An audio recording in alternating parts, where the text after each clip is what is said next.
भोजपुरी के सुपरस्टार खेसारी लाल यादव ने तहलका मचा दिया है। जिस दिन का हम लोग इंतजार कर रहे थे वो दिन खत्म हो गया।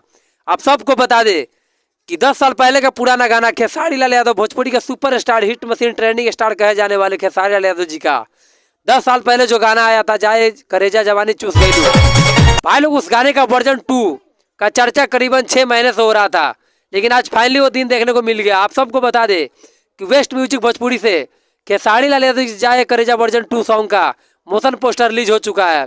आप सबको बता दें कि इतना बारूद गाना है कि भाई लोग इसका बेसब्री से लोग इंतजार कर रहे थे, लेकिन फाइनली इसका दिन इंतजार खत्म हो गया।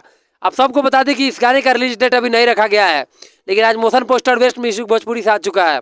लेकिन बहुत जल्द आप सबके बीच ये गाना आ जाएगा, क्योंकि इस गाने को बेसब्री से सुनने के लिए लोग इंतजार कर रहे थे। जब से ब्लास्टर मूवी रंग दे बसंती भी आने वाला है, तो भाई लोग इसको कहते हैं कि सुपरस्टार ट्रेंडिंग स्टार सच में साबित कर दिया कि सुपरस्टार भोजपुरी में कोई बादशाह है तो खेसारी लाल यादव जी है।